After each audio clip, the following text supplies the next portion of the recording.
जय सिया राम। नीलांबुज श्यामल कोमलांगम सीता समारोपित वाम भागम पाणौ महासायक चारु चापं नमामि रामं रघुवंशनाथम। कर्पूर गौरं करुणावतारं संसार सारं भुजगेन्द्रहारं सदा वसन्तं हृदयारविन्दे भवं भवानी सहितं नमामि। अतुलित बलधामं हेमशैलावदेहं धनुजवन कृशानं ज्ञानिनामग्रगण्यं सकल गुण निधानं वानराणामधीशं रघुपति प्रिय भक्तं वातजातं नमामि। अखंड मंडलाकारं व्याप्तं येन चराचरं तत्पदं दर्शितं येन तस्मै श्री गुरुवे नमः। जय सिया राम। मानसामृत के इस भाग में आपका फिर से स्वागत, फिर से जय सिया राम। पिछले पाठ में हमने बालकांड के दोहा संख्या 285 तक का पाठ किया। धनुष भंग की बातें सुनकर, समाचार सुनकर, ध्वनि सुनकर ऋषि परशुराम मिथिला में जनकपुर में पधारते हैं और वहां लक्ष्मण जी से उनकी नोकझोंक होती है। फिर कुछ समय श्री राम से भी उनकी वार्ता चलती है, कुछ विवाद होता है। अंत में प्रभु के प्रभाव को समझकर उनकी वंदना करके, विनती करके परशुराम जी वन को तप के लिए चले जाते हैं। अब जो कुटिल कायर राजा थे वो अब डर के भागने लगे और मनोकल्पित डर उनको लग रहा था कि इनका हमने अपमान किया, इनसे तो परशुराम जी डर के भाग गए, कहीं अब ये बदला न लेने लगे। यानी स्वकल्पित डर के कारण वे सभी भाग गए। देवता गण नगाड़े बजा रहे हैं, फूल बरसा रहे हैं, जनकपुर के स्त्री पुरुष सभी हर्षित हो रहे हैं। अब उनका सारा मोह मिट चुका है। यहां तक का पाठ हमने किया था 285। अब 285 से पाठ को आगे बढ़ाते हुए जय सिया राम। देवन दिन्ही दुंदुभि प्रभु पर बरसहि फूल हर्षे पुर नर नारी सब मिटी मोह में शूल। अति गह गहे, ये दोहा संख्या 285। आगे अति गह गहे बाजने बाजे सबहि मनोहर मंगल साजे जूथ जूथ मिली सुमुख सुनैनी करही गान कल को किलवैनी। खूब जोर जोर से बाजे बजने लगे, सभी ने मनोहर मंगल साज साजे। सुंदर मुख और सुंदर नेत्रों वाली तथा कोयल के समान मधुर बोलने वाली स्त्रियां झुंड की झुंड मिलकर सुंदर गान करने लगी। सुख विदेह कर बरनी न जाए जन्म दरिद्र मनहु निधि पाई विगत त्रास भई सिय सुखारी जनु विदु उदय चकोर कुमारी। जनक जी के सुख का वर्णन नहीं किया जा सकता, मानो जन्म का दरिद्री धन का खजाना पा गया। सीता जी का भय जाता रहा, वो ऐसी सुखी हुई जैसे चंद्रमा के उदय होने से चकोर की कन्या सुखी हो जाती है। जनक किन्ह कौशिक ही प्रणामा प्रभु प्रसाद धनु भंजऊ रामा मोहि कृत कृत्य किन्हि दुबाई अब जो उचित सो कहिए गोसाई। जनक जी ने विश्वामित्र जी को प्रणाम किया और कहा, प्रभु की कृपा से श्री रामचंद्र जी ने धनुष तोड़ा है, दोनों भाइयों ने मुझे कृतार्थ कर दिया। हे स्वामी, अब जो उचित हो सो कहिए। कह मुनि सुनु नरनाथ प्रवीणा रहा विवाह चाप आधीना टूटत ही धनु भयो विवाहु तुर नर नाग विदित सब काहु। मुनि ने कहा कि हे चतुर नरेश सुनो, यूं तो विवाह धनुष के अधीन था, धनुष के टूटते ही विवाह हो गया। देवता मनुष्य और नाग सब किसी को यह मालूम है। तदपि जाई तुम करहु आवाज यथा वंश व्यवहार बूझ विप्र कुल वृद्ध गुरु वेद विदित आचार। तथापि तुम जाकर अपने कुल का जैसा व्यवहार हो ब्राह्मणों, कुल के बूढ़ों और गुरुओं से पूछकर और वेदों में वर्णित जैसा आचार है वैसा करो। जो भी उचित है, जो भी इनकी सलाह है उसके अनुसार करो। दूत अवधपुर पठबहु जाई आनहि नृप दशरथ ही बोलाई मुदित राउ कही भले ही कृपाला पठे दूत बोली तही काला। जाकर अयोध्या को दूत भेजो जो राजा दशरथ को बुला लावे। राजा ने प्रसन्न होकर कहा, हे कृपालु, बहुत अच्छा, और उसी समय दूतों को बुलाकर भेज दिया। बहुरी महाजन सकल बुलाए, आई सबन सादर सिर नाये, हाट बाट मंदिर सुरवासा, नगर संवारहु चारिहु पासा। फिर सब महाजनों को बुलाया और सब ने आकर राजा को आदर पूर्वक सिर नवाया। राजा ने कहा, बाजार, रास्ते, घर, देवालय और सारे नगर को चारों ओर से सजाओ। हर्षी चले निज निज गृह आए, पुनि परिचारक बोली पठाए, रचहु विचित्र वितान बतनाई, सिर धरि वचन चले सचुपाई। महाजन प्रसन्न होकर चले और अपने अपने घर आए।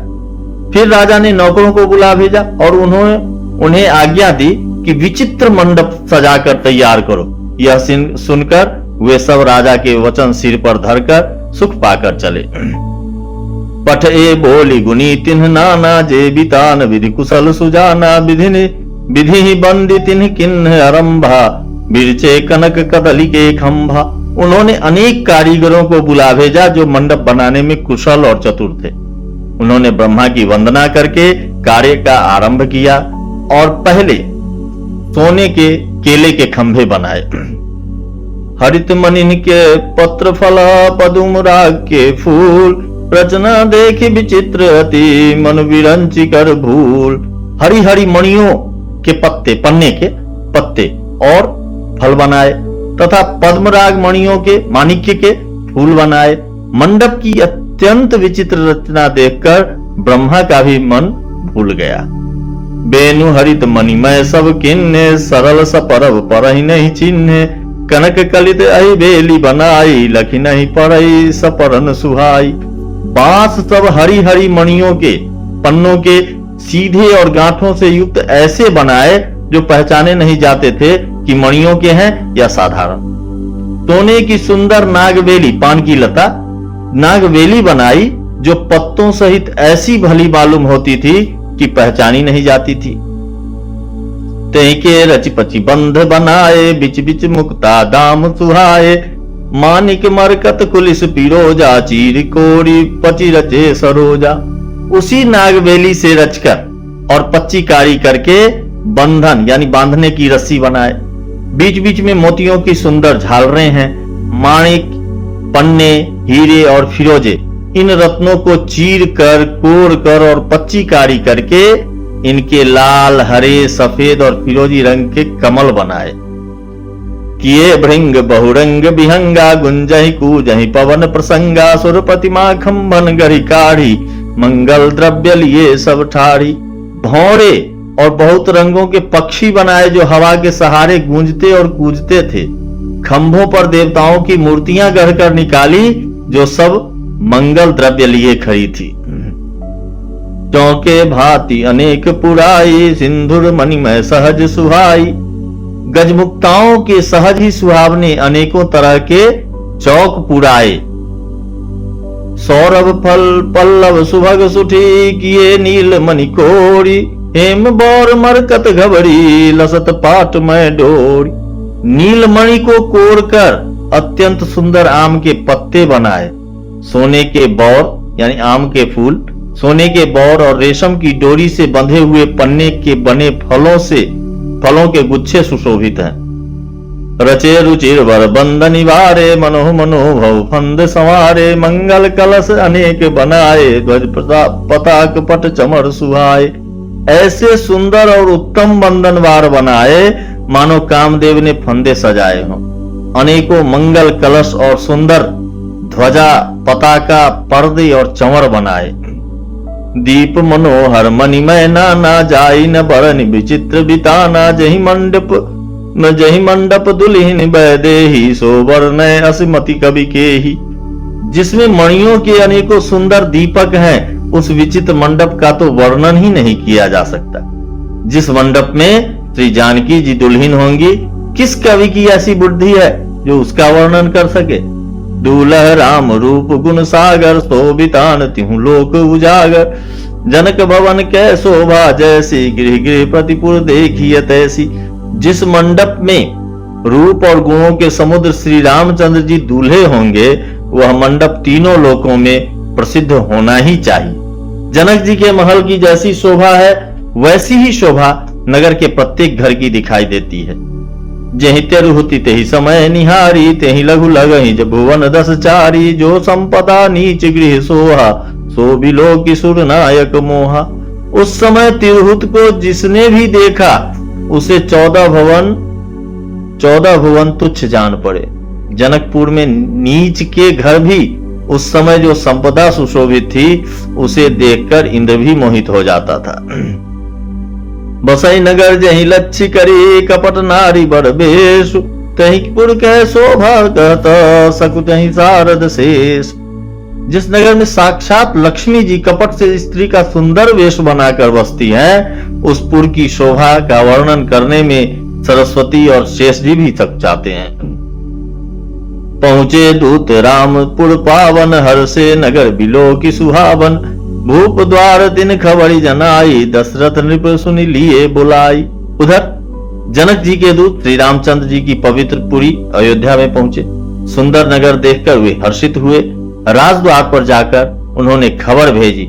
राजा दशरथ जी ने सुनकर उन्हें बुला लिया।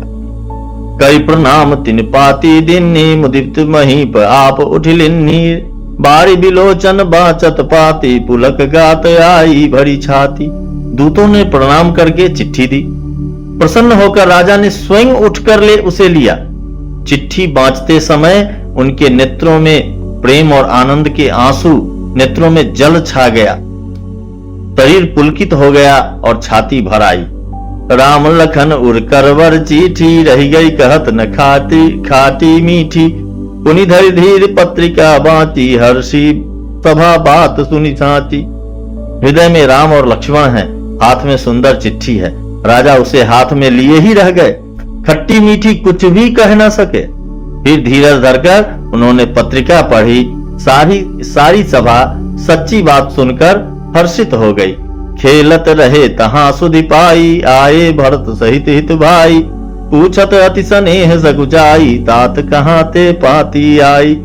भरत जी अपने मित्रों और भाई शत्रुघ्न जी के साथ जहां खेलते थे वहीं समाचार पाकर वे आ गए। बहुत प्रेम से सकुचाते हुए पूछते हैं, पिताजी चिट्ठी कहां से आई है? कुशल प्राण प्रिय बंधु दो, हैं कहूं कही देश। सुनि स्नेह साने बचन, बाची बहुरी नरेश। हमारे प्राणों से प्यारे दोनों भाई कहिए सकुशल तो हैं, और वे किस देश में हैं? स्नेह से सने ये वचन सुनकर राजा ने फिर से चिट्ठी पढ़ी। जय सिया राम। दोहा संख्या 290 बालकांड का आज मानसामृत में इतना ही। फिर मिलते हैं अगले पाठ में, मानसामृत के अगले भाग में। तब तक के लिए जय सिया राम।